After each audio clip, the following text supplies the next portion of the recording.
Reuter, responsable de développement commercial pour l'Afrique chez Eutelsat, pour cette pause café virtuelle et interactive autour du sujet la télévision partout et pour tout le monde en Afrique, qui souligne les challenges et aussi bien que les opportunités liées à la diffusion TV en Afrique, tout en apportant des solutions concrètes dans le cadre de la convergence entre le DTH et l'OTT. Donc, bonjour Yvan. Bonjour Priscilla, merci beaucoup. Vous avez maintenant la main pour la petite présentation. Très bien, merci beaucoup. Donc, bonjour tout le monde. Merci de participer à cette présentation. Donc, comme le disait Priscilla, on va toucher un sujet assez intéressant et assez tendance, j'allais dire en ce moment, qui est simple et complexe à la fois. Comment va-t-on faire pour pouvoir diffuser de la télévision partout en Afrique et pour tout le monde, sachant qu'il y a de multiples médiums de diffusion disponibles aujourd'hui et ça peut être ça peut rendre la situation assez confuse en fait. Donc la présentation d'aujourd'hui, elle s'adresse plutôt aux sociétés qui sont déjà dans les médias ou du moins qui souhaitent s'introduire dans le milieu des médias et de la diffusion de télévision notamment, mais qui ne savent pas trop par quel bout prendre le problème, car c'est assez complexe. Donc ce que je vous propose, c'est de démarrer en parlant déjà un petit peu en regardant comment est-ce que la télé est consommée aujourd'hui en Afrique, les différents réseaux, les différents médiums, comment ça marche aujourd'hui et puis quelles sont les évolutions pour le futur afin d'être préparé. Ensuite, on regardera ensemble les solutions de DTH managées qui permettent de faire des bouquets de télévision payants s'adressant à une grande partie de la population et on verra pourquoi en fait dans la partie numéro 1. Et enfin, la dernière partie, on regardera ensemble l'évolution vers l'OTT, les solutions managées qu'offre Eutelsat afin de rendre disponibles les bouquets OTT à un public le plus grand possible. Donc, regardons un petit peu comment est-ce que les gens consomment la télévision en Afrique. Donc là, c'est un résumé vraiment succinct, hein. Il y a plein d'études de marché qui sont faites. Là, on va vraiment droit au but directement. La consommation de la télévision en Afrique aujourd'hui, elle se fait toujours majoritairement de manière linéaire, donc la télévision en continu, par opposition à la télévision non linéaire, donc en catch-up, notamment par l'OTT. Et cette diffusion de télévision et cette consommation des médias se fait notamment par les réseaux terrestres. Donc, pour les pays qui ont encore la télé analogique terrestre, elle se fait comme ça, et par les nouveaux réseaux TNT, mais surtout en DTH. On se rend compte que les bouquets DTH free-to-air et pay TV sont ceux qui adressent une grande majorité de la population aujourd'hui. Et cette consommation de télévision, elle se fait sur des écrans de télévision traditionnels et pas majoritairement sur les mobiles. Donc maintenant, si on se concentre sur la partie DTH, qui est encore primordiale pour la diffusion en Afrique, on se rend compte que les gros opérateurs de bouquets DTH payants, donc DSTV, Canal+, StarTimes notamment, augmentent leur nombre d'abonnés d'une année sur l'autre. Et on voit que la tendance, même pour l'année suivante, c'est encore d'augmenter le nombre d'abonnés. Ce sont les chiffres que vous voyez en bas à gauche. Par contre, on se rend compte également que leurs profits diminuent. Donc, d'un côté, le nombre d'abonnés augmente, mais d'un autre côté, les profits diminuent. Donc, ça veut dire quoi? Ça veut dire que les gens cherchent de moins en moins à s'abonner à des bouquets qui sont premium ou qui sont très chers, mais ils cherchent plutôt à s'abonner à des bouquets d'entrée de gamme. Première chose très importante de noter. Donc, la tendance du marché, c'est de chercher des abonnements qui sont entrée de gamme. Je dirais typiquement autour des 5 000 francs CFA. Puisque c'est le budget que les gens sont prêts à mettre quand on va chercher le mass market. C'est sûr qu'il y a des gens qui cherchent du bouquet à contenu premium, mais ce n'est pas le mass market à proprement parler. Deuxième chose notoire très importante, c'est que ce public qui cherche des abonnements assez peu chers est gros consommateur de contenu local. C'est ce qu'on voit au niveau des chiffres en bas à droite. Donc, si on cumule ces deux tendances, cette tendance à chercher des bouquets qui sont de moins en moins chers et cette tendance à vouloir consommer du contenu local, pardon, ben, du coup, quelle est l'opportunité qui s'offre à nous? Eh bien, l'opportunité, c'est de monter un bouquet DTH payant avec majoritairement du contenu local, puisque c'est ce que veulent les gens, et qui s'adresse aux couches basses de la population qui peuvent payer, j'allais dire, entre 3 000, 5 000, 7 000 francs CFA maximum. Là, il y a une opportunité énorme d'aller chercher le mass market. Donc maintenant, on va dire, OK, très bien, on a compris ce que veut le marché, on a compris l'opportunité, mais c'est plus facile à dire qu'à faire. Comment est-ce qu'on fait pour monter un bouquet DTH avec des tarifs d'abonnement aussi bas, tout en restant rentable, sachant qu'il y a beaucoup de défis qui s'offrent à nous? C'est la question à laquelle on va répondre dans la deuxième partie. Donc ça, c'était la partie DTH. Maintenant, regardons quelles sont les opportunités qui s'offrent à nous en ce qui concerne l'OTT. On en parle tous beaucoup, on sait que c'est très répandu dans les pays du Western World, comme on dit. Maintenant, en Afrique, on voit qu'il y a toujours beaucoup de barrières au développement de l'OTT. Ça arrive, mais c'est loin d'être aussi développé que les réseaux, enfin, d'avoir une couverture aussi développée que les réseaux DTH ou TNT, pour des raisons qui sont relativement simples au final. Ce qui motive les gens à consommer du contenu OTT, c'est déjà la disponibilité du contenu pour commencer, et deuxièmement, c'est la disponibilité de l'infrastructure. Sauf qu'en Afrique, les infrastructures à haut débit fixe, donc typiquement la fibre optique, la DSL, on voit que la pénétration de ces infrastructures, elle est encore énormément derrière les pays du Western World. Donc, il y a un problème de pénétration des infrastructures à haut débit fixe. Et on voit que si on regarde la totalité du marché et de la population des pays, on voit qu'elle n'atteindra peut-être même pas les 5% de la population en moyenne dans les pays d'ici l'année prochaine. Donc autant dire que c'est négligeable. Maintenant, avec ce manque d'infrastructures fixes au débit, on voit que les opérateurs GSM notamment ont cherché à contourner le problème en implémentant les technologies terrestres sans fil, donc notamment déployant les réseaux 4G, LTE. La 5G, on n'y est pas encore. Mais déjà, au moins, les réseaux, il faut quand même reconnaître que dans les principales villes d'Afrique, maintenant, on trouve quand même une connexion LTE 4G assez bien développée. Donc, du coup, c'est le média qui s'est imposé pour transporter la donnée à haut débit. Et donc, l'OTT, c'est les réseaux 4G. Donc, la bonne nouvelle, c'est que plus les réseaux 4G sont développés, plus les gens vont donc avoir des téléphones portables, des smartphones, et vont être tentés de consommer de la télévision sur ces smartphones. Par contre, le problème, c'est que présentement, dans la majorité des pays d'Afrique, la data coûte encore très cher et elle est limitée en volume. Or, on sait tous que pour consommer de la télévision sur les téléphones portables, il faut avoir le forfait data qui va bien, illimité si possible, afin de pouvoir consommer des volumes qui sont quand même assez importants. Donc d'un côté, on voit qu'il y a un potentiel très fort pour l'OTT parce que la 4G est déployée, énormément de gens ont un smartphone et ont envie de consommer la télé dessus, mais ils sont encore bridés, j'allais dire, par les tarifs de la data qui restent chers en Afrique et des forfaits qui ne sont pas toujours adaptés à l'OTT. Donc, du coup, quelle opportunité est-ce qu'on peut faire ressortir de cette tendance? Eh bien, c'est qu'on peut monter un bouquet OTT payant pour adresser la diaspora africaine, donc qui ne se trouve pas sur le continent africain, mais à l'extérieur, mais qui demande du contenu local, si vous vous souvenez ce qu'on a dit juste avant.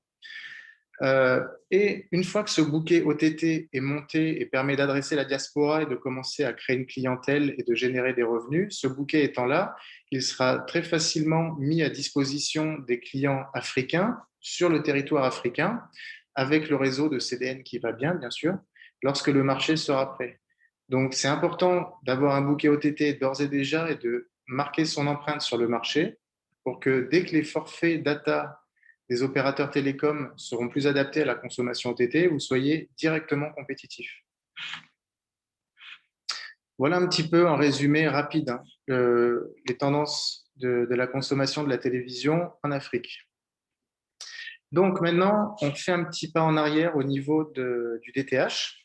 Alors, est-ce qu'il y a des questions sur ces statistiques et sur la manière de consommer la télévision en Afrique? Est-ce qu'on est tous d'accord?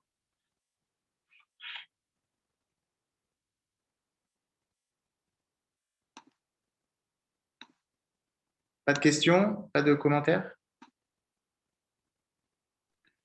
Alors, Ok. pas de questions pour le moment, Yvan. Ok. Donc, on continue. Donc, on refait un petit. Donc là, maintenant, on va faire un focus sur la partie DTH. Donc, ce qu'on disait juste avant, c'est qu'il y a une opportunité pour monter des bouquets DTH payants, s'adressant plutôt aux couches basses de la population, avec du contenu local. Donc, on a dit le challenge là, c'est de rester profitable avec tous les frais inhérents à la mise en place et à la maintenance en conditions opérationnelles d'un bouquet DTH, tout en ayant des forfaits qui sont à bas prix.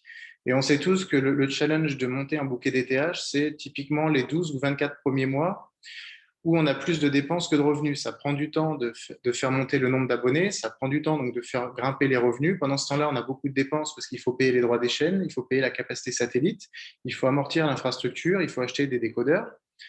Ça crée énormément de dépenses. Alors, concrètement, qu'est-ce que Eutelsat met sur la table pour aider ces sociétés qui souhaitent se lancer dans la télévision payante sur ce marché de masse? Eh bien, ce que l'on propose, c'est une offre de service DTH managé où Eutelsat investit dans cette fameuse infrastructure nécessaire au niveau de la tête de réseau, donc au niveau de la contribution, au niveau des codeurs, au niveau des multiplexeurs, des systèmes de cryptage, du système de gestion des abonnés, de l'uplink satellite et de la capacité satellite. On fait un bundle global avec toutes ces composantes. On enlève la partie investissement, la partie CAPEX qui peut coûter plusieurs millions. Hein, si on veut monter un bouquet DTH professionnel avec une infrastructure digne de ce nom, on parle tout de suite de plusieurs millions d'euros. Donc Eutelsat investit dans cette infrastructure de telle manière à ce que vous n'ayez pas à le faire et que vous puissiez garder votre trésorerie plutôt pour aller acheter des décodeurs et faire du marketing, puisque c'est ça le plus important. Donc ça, c'est la première contribution. La deuxième contribution, c'est qu'on va gérer cette plateforme pour vous. On sait que c'est compliqué de gérer une telle plateforme. Ça demande une expertise technique et de l'expérience. Il faut gérer des équipements, il faut savoir gérer des plans de service, changer les numéros de chaîne, rajouter des chaînes, etc. Tout ça, on le fait pour vous également. Donc, ce qu'on cherche à faire, c'est que tout ce boulet technique, si je peux m'exprimer ainsi, on l'enlève de vos épaules. C'est nous qui nous en occupons, aussi bien d'un point de vue financier que d'un point de vue maintenance en conditions opérationnelles. Comme ça, vous pouvez vous concentrer sur votre métier, qui est de gérer des abonnés, faire du marketing et garder les abonnés, très important. Ensuite, au niveau du modèle commercial, parce que là, on a parlé de la partie compétences techniques et investissement. Après, on a dit qu'il y a une partie frais récurrents qui est liée à la location de la capacité satellite. Donc, quand on a un bouquet assez conséquent, ça représente des budgets assez importants. Donc, on est très conscient que pendant les 12 ou 24 premiers mois, il y a un gros besoin de trésorerie pour acheter des décodeurs, faire du marketing, et que c'est compliqué de payer de la capacité satellite plein pot dès le premier jour, alors qu'on n'a pas encore un abonné, en d'autres termes. Donc, pendant cette phase de ramp-up, où vous montez en puissance et que vous recrutez des abonnés, on vous accompagne parce qu'on comprend, la dynamique du marché et on vous fait un scénario de ramp-up commercial en pay as you grow, comme disent les Anglais, afin de payer un montant qui est proportionnel au nombre d'abonnés que vous avez. Donc ça règle le problème des frais récurrents. Donc, à quoi ressemble cette solution de manière pragmatique? Voilà un petit schéma qui représente la plateforme en question. Donc là, on s'occupe de récupérer toutes les contributions, donc toutes les chaînes locales qui seront envoyées depuis le pays ou les chaînes internationales que l'on reçoit par fibre ou par satellite. C'est ce qui est noté ici. Donc ça, on reçoit directement chez nous au téléport avec un système de contribution sécurisé par Internet. Ensuite, on fournit toute la partie équipement à la tête de réseau. Donc, on fournit les encodeurs avec multiplexage statistique afin d'optimiser la capacité. On supporte le MPEG-4 et le HEVC. Si vous démarrez des nouveaux bouquets, ça vaut le coup de démarrer en HEVC avec de la HD pour vous différencier des autres, tout en consommant un minimum de capacité. Et on a toute la partie donc table SI-PSI, donc la signalisation DTH. Et, très important, la partie conditional access, donc le système de cryptage. On a une solution où on vient nous-mêmes, on propose un système de cryptage et on propose un système de gestion des abonnés. Si vous avez votre propre système de cryptage ou votre propre système de gestion d'abonnés, vous pouvez venir avec, on s'intègre dessus, il n'y a aucun problème. Et ensuite, ce qu'on fait, au sein de la satellite, on met donc une sonde, un décodeur qui représente l'équipement qu'a le téléspectateur, et on fait un monitoring pour vérifier que toutes les chaînes sont bien transmises, que quand on fait un changement de plan de service, il a bien été implémenté, etc. Est-ce qu'il y a des questions au niveau de la partie DTH managée? Alors, pas de questions pour le moment. Ok. Vous pouvez poursuivre. Allez, donc on poursuit de ce pas bien motivé avec la partie OTT dont nous parlions tout à l'heure. Donc, on disait l'opportunité au niveau de l'OTT, dans un premier temps, en attendant que le marché africain s'ouvre vraiment, il est quand même un peu ouvert, hein, faut le comprendre. Quand on va dans les grandes villes, on trouve des offres OTT, on a des forfaits 4G, enfin, on a de la connexion 4G qui va bien. Certains opérateurs dans certains pays ont des forfaits qui vont bien, donc on peut quand même consommer l'OTT en Afrique. Mais ça reste quand même extrêmement peu par rapport au potentiel du marché. On pourrait faire beaucoup mieux, comme je le disais, une fois que les forfaits seront ouverts. Donc, on a dit, l'opportunité pour démarrer, c'est de monter un bouquet OTT avec du contenu local africain, mais pour la diaspora, qui a les moyens d'acheter un tel bouquet tous les mois, qui n'a pas de problème d'infrastructure parce qu'ils sont en Europe, aux États-Unis, en Australie ou en Asie. Ce sont donc des bonnes cibles parce qu'ils veulent consommer du contenu, ils ont les moyens d'infrastructure. Donc, c'est la cible la plus facile pour démarrer un tel bouquet et commencer à gagner de l'argent. Et une fois que ce bouquet est là, il suffit ensuite d'avoir le bon réseau de CDN pour pouvoir distribuer ce bouquet jusqu'auprès des téléspectateurs africains avec une bonne qualité de service. Et ça, ce n'est pas la partie la plus compliquée. Donc, quels sont toutefois les défis pour la mise en place donc, de ce genre de bouquet OTT? Alors, pareil, il y a toujours une notion d'investissement, de CAPEX. Il faut mettre en place l'infrastructure. Ce n'est pas gratuit. Le temps nécessaire, il faut la mettre en place, il faut développer l'application, l'app que les gens auront sur leur mobile, donc iOS, Android, mais également sur leur télé connectée.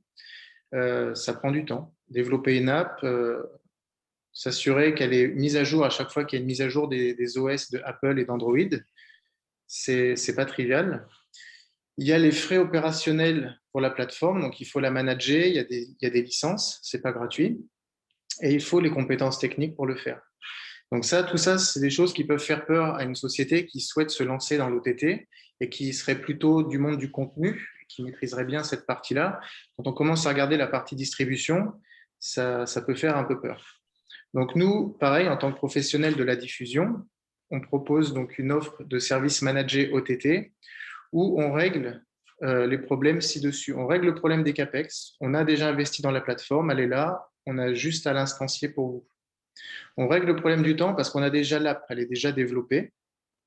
On a juste à la personnaliser à votre logo et à vos couleurs. Et on règle le problème des compétences techniques parce qu'on va gérer cette plateforme OTT pour vous au quotidien. Et pour le dernier problème qui est celui des OPEX, donc des frais opérationnels, pareil, on fait un modèle commercial où on vous accompagne et où vous ne payez qu'en fonction du nombre d'abonnés que vous allez rentrer, suivant un scénario prédéterminé. Alors, nous avons une question, Oui. Yvan. Est-ce que vous allez le prendre maintenant ou à la fin de la présentation? Ben, finalement, j'ai presque fini. Là, j'ai juste à montrer les schémas de la solution. Donc, j'ai qu'à finir là, en 2 minutes, puis ensuite, on fait les questions. D'accord, pas de souci. OK. Donc, voilà à quoi ressemble la fameuse plateforme OTT Manager. Donc, c'est une plateforme assez complexe. Donc, pareil, on reçoit les contenus vidéo des chaînes locales que vous nous envoyez. On reçoit également les chaînes internationales si vous avez les droits pour ça. On a la partie encodage, donc ABR. Le flux est distribué à travers le monde, à travers le réseau de CDN de Google et Amazon. On peut bien sûr s'intégrer avec d'autres CDN. Je parlais tout à l'heure de CDN qui soient plus focalisés sur l'Afrique. On peut s'intégrer avec ce genre de CDN sans problème. Et on a bien sûr toute la partie back-end pour gérer cette plateforme et gérer les abonnés, donc système de gestion des abonnés et tout le back-end qui vous permet de rajouter des chaînes, de les enlever, de gérer votre bibliothèque de replay, etc. Et enfin, les applications donc, qui existent déjà pour les mobiles, donc Android, iOS, pour les téléconnectés Android, pour les set-top box Roku et pour Amazon Fire TV. On peut également faire sur mesure Samsung TV et LG TV si c'est nécessaire. Maintenant, en plus de ça, on vient aussi avec une solution de paiement si c'est nécessaire, typiquement PayPal qui est déjà intégré, mais on peut s'intégrer avec d'autres gateways de paiement, donc notamment les mobile money en Afrique. Et donc, pour finir, voilà, une société qui souhaiterait prendre une solution managée DTH plus OTT afin de s'assurer de toucher un maximum de clients et d'avoir une footprint maximum sur le marché. Donc, on a la concaténation des deux plateformes que je montrais précédemment. Donc, en haut, la partie managée DTH, en dessous, la partie managée OTT. sachant l'idéal, c'est d'avoir un seul système de gestion des abonnés qui gère les abonnés de la plateforme OTT et de la plateforme DTH. Donc voilà, cette plateforme, ce n'est pas de la science-fiction, c'est là, ça existe, c'est disponible demain si vous souhaitez vous lancer. Voilà, j'ai fini avec ma présentation et donc maintenant on peut passer aux questions. Oui, alors nous avons une question sur la plateforme. Donc, quelle est la différence de cette plateforme technique d'Eutelsat et l'offre du bouquet Canal+? Ah bah, c'est complètement différent. C'est-à-dire que déjà, l'offre du bouquet Canal+, donc Canal+, c'est un bouquet privé. Donc, société privée qui a son propre bouquet privé, ils ont leur propre chaîne, mais ils ont également des chaînes qui ne leur appartiennent pas. Et ils ont décidé au niveau de leur stratégie, il y a longtemps déjà, parce que ça fait très longtemps qu'ils existent, d'acheter leur propre plateforme. Ils ont investi des millions d'euros dans cette plateforme pour livrer le bouquet tel qu'il est présent aujourd'hui en Afrique. Maintenant, nous, ce qu'on veut faire au Telsat, c'est on ne veut pas être opérateur de bouquets payants comme les Canal+. C'est vous, clients, qui êtes opérateur de bouquets, qui allez créer votre marque et votre présence sur le marché. Nous, ce qu'on fait, c'est apporter la solution technique qui vous permet de créer ce bouquet. On est le partenaire technique. Est-ce que ça répond à la question? Merci beaucoup, Yvan. Donc, je vais juste vérifier si nous n'avons pas d'autres questions. Donc, pas d'autres questions pour le moment. Donc, je vous rappelle que vous pouvez contacter Yvan Reuter. Donc, vous avez les contacts si vous avez d'autres questions. Donc, merci beaucoup, Yvan, pour cette présentation et à très bientôt. Merci beaucoup, à très bientôt. Au revoir. Au revoir.